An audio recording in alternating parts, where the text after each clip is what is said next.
Cable cable sir ಒಂದು ನಿಮಿಷ sir.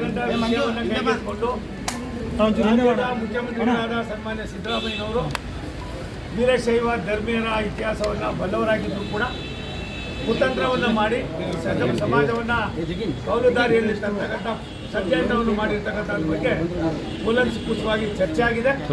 ಎಲ್ಲ ವಿವರವನ್ನು ನಮ್ಮ ರಾಜ್ಯಾಧ್ಯಕ್ಷರು ನಿಮಗೆ ತಿಳಿಸ್ತಾರೆ. ಎರಡನೇದು, ನಾಳೆ ನಮ್ಮೆಲ್ಲರ ನೆಚ್ಚಿನ ಪ್ರಧಾನಮಂತ್ರಿ ನರೇಂದ್ರ ಮೋದಿಯವರ 75ನೇ ಹುಟ್ಟುಹಬ್ಬವನ್ನು ಆಚರಣೆ ಮಾಡ್ತಾ ಇದ್ದೀವಿ. ದೇಶಾದ್ಯಂತ ಆಚರಣೆ ಮಾಡ್ತಾ ಇದ್ದೀವಿ. ತಮ್ಮ ಮೂಲಕ ರಾಷ್ಟ್ರದ ನಮ್ಮೆಲ್ಲರ ನೆಚ್ಚಿನ ನಾಯಕರು, ರಾಷ್ಟ್ರದ ಅಭಿವೃದ್ಧಿ ಅಧಿಕಾರರು, ದೇಶ ಕಂಡ ಒಬ್ಬ ಮಹಾನ್ ನಾಯಕನ ಹುಟ್ಟುಹಬ್ಬದ ಶುಭಾಶಯಗಳು ಕೂಡ ನಿಮ್ಮ ಮೂಲಕ ಧಾರ್ಮಿಕವಾಗಿ, ಸಾಮಾಜಿಕವಾಗಿ ಈ ರಾಜ್ಯದ ಸಂಸ್ಕಾರದ ಜೀವನವನ್ನು ನಡೆಸ್ತಕ್ಕಂಥದ್ದಕ್ಕೆ ವೀರಶೈವ ಸಮಾಜ ಸಾಕಷ್ಟು ಒತ್ತನ್ನು ಕೊಟ್ಟಿರ್ತಕ್ಕಂಥದ್ದು ಗೊತ್ತಿದೆ. ಎಲ್ಲವನ್ನು ಕೂಡ ಕೂಲಂಕುಷವಾಗಿ ಮಾತಾಡಿದ್ದೀವಿ. ಸನ್ಮಾನ್ಯ ಬಸವರಾಜ ಬೊಮ್ಮಾಯಿಯವರು ನಮ್ಮ ನಾಯಕರು ಇಲ್ಲಿದ್ದಾರೆ, ನಿರಾಣಿಯವರು ಇದ್ದಾರೆ. ಈ ವಿಚಾರವನ್ನು ಸವಿಸ್ತಾರವಾಗಿ ರಾಜ್ಯಾಧ್ಯಕ್ಷರು ನಿಮ್ಗೆ ತಿಳಿತಾರೆ. ನಾಳೆ ರಾಷ್ಟ್ರದ ಪ್ರಧಾನಮಂತ್ರಿಗಳ ಹುಟ್ಟುಹಬ್ಬಕ್ಕೆ ನಾನು ವೈಯಕ್ತಿಕವಾಗಿ, ದೇಶದ ಪರವಾಗಿ, ರಾಷ್ಟ್ರದ ಪರವಾಗಿ ನಾನು ಅಭಿನಂದನೆಯನ್ನು, ಶುಭಾಶಯಗಳನ್ನು ಕೋರ್ತೀನಿ. ಕೇಬಲ್ ಕೇಬಲ್ ಸರ್ ಒಂದು ನಿಮಿಷ ಸರ್.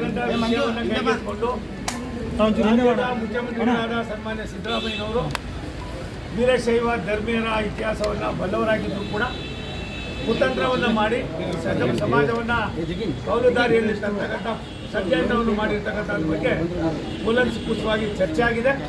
ಎಲ್ಲ ವಿವರವನ್ನು ನಮ್ಮ ರಾಜ್ಯಾಧ್ಯಕ್ಷರು ನಿಮಗೆ ತಿಳಿಸ್ತಾರೆ.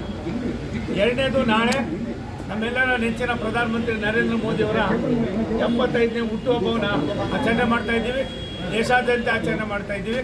ತಮ್ಮ ಮೂಲಕ ರಾಷ್ಟ್ರದ ನಮ್ಮೆಲ್ಲರ ನೆಚ್ಚಿನ ನಾಯಕರು, ರಾಷ್ಟ್ರದ ಅಭಿವೃದ್ಧಿ ಅಧಿಕಾರರು, ದೇಶ ಕಂಡ ಒಬ್ಬ ಮಹಾನ್ ನಾಯಕನ ಹುಟ್ಟುಹಬ್ಬದ ಶುಭಾಶಯಗಳು ಕೂಡ ನಿಮ್ಮ ಮೂಲಕ ಧಾರ್ಮಿಕವಾಗಿ, ಸಾಮಾಜಿಕವಾಗಿ ಈ ರಾಜ್ಯದ ಸಂಸ್ಕಾರದ ಜೀವನವನ್ನು ನಡೆಸ್ತಕ್ಕಂಥದ್ದಕ್ಕೆ